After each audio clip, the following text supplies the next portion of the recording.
Hello, you guys. Today I'm going to show you how to make my incredible, amazing, addictive, best ever gluten-free peanut butter cookies. These aren't your average one-note peanut butter cookies. They are better. When I served them to my family, they deemed them the best peanut butter cookies they've ever had. So let's get into it and I'll show you how to make them. We'll start by making what I call the peanut butter fudge chunks. I've got 1 cup or 240 grams of peanut butter in a small bowl here, and I'm adding to that a half a cup or 100 grams of refined coconut oil, and I'll just microwave them together for 30 to 60 seconds or so, or until the coconut oil is completely melted. I'm using refined versus unrefined coconut oil because I don't want the flavor of coconut in these cookies. You can use unrefined, but you will have that flavor of coconut.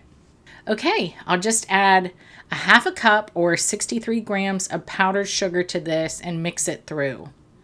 I'm going to actually switch to a whisk now so I can get a nice and smooth texture. Alrighty, that looks good. I'll just grab my very small baking sheet. This is actually an 1/8 baking sheet or 6 by 9 inches. You can have a larger one. I just have these very small ones. And I've lined it with parchment, and I'll just pour this right in and even it out a little. And I'm going to pop this in the freezer for 15 minutes. This is kind of like making your own magic shell, y'all. It's like the same concept. Now we can get on with making the cookie dough. I'm going to add a cup or 226 grams of softened butter to my mixing bowl. Y'all can use a handheld mixer for this. I just always have my KitchenAid on my counter, and it's so much easier to just break it out than it is to go find my handheld mixer. I'll whip this up briefly just to get it nice and smooth. And I'll add to that a cup or 200 grams each of granulated sugar and brown sugar. The combination of these two sugars makes these cookies extra soft, extra chewy, extra fudgy, which is what I really like. And we'll beat that up for about 2 minutes until it's nice and fluffy. All right, that's perfect. I'll go ahead and add in 2 large eggs that are at room temperature. Make sure all of your ingredients are at room temperature, guys. It makes them emulsify so much better into the dough.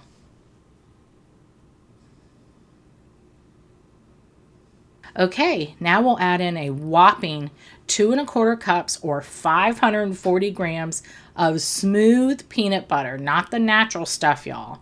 Like Skippy or Jif or something like that is the best to use for this. And then this is 1 tablespoon of vanilla extract, and I'll just mix these through quickly.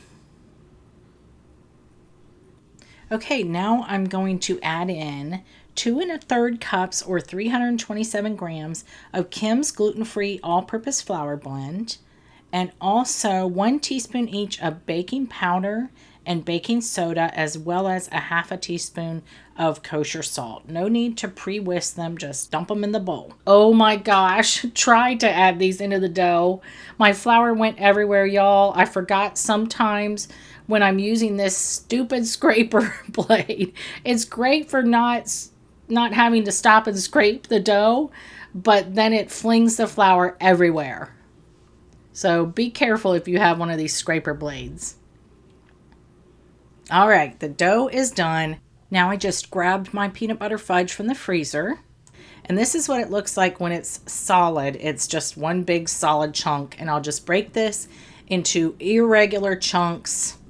And I got this idea after I had a Minnie Mouse Bake Shop peanut butter cookie at Disney World many years ago, and I loved them. That was like the best peanut butter cookie I'd ever had, and I've been trying forever, y'all, forever, to make those cookies just like what I remember.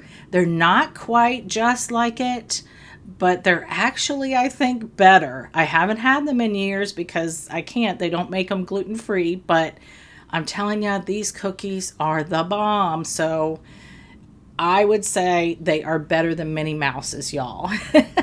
Okay, now we can add these to the cookie dough, and we'll just fold them throughout. Some of them may break up, and that's perfectly okay.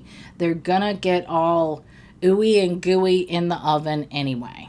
All right, I've got my baking sheet lined with parchment, and I'll scoop out pretty substantial scoops of dough. This is a 1/4 cup or 2-ounce scoop, and I'll put a link up for this. They are huge. I'm only putting 5 cookies on one sheet tray because they will spread out pretty significantly. They're ginormous cookies, y'all, like I said. I'll take a fork and I'll just cross hatch them just a little bit. No sugar necessary on the outside. There's plenty of sugar on the inside. Don't smash them too much though. You want them to be at least a 1/2 inch thick or even a little thicker. And we'll just bake these at 350 F for exactly 10 minutes. Remove them from the oven and let them cool at least 10 minutes. And then take the entire sheet tray with the cookies and put them in the fridge to let them set. And here you have it, y'all. The best peanut butter cookies, gluten-free or not. They are almost like a cross between like a cookie and fudge. They're soft, they're a little chewy, a lot of fudgy, and with an enormous amount of peanut butter flavor, not just a hint of it, y'all. Make them. You will not regret it. Enjoy.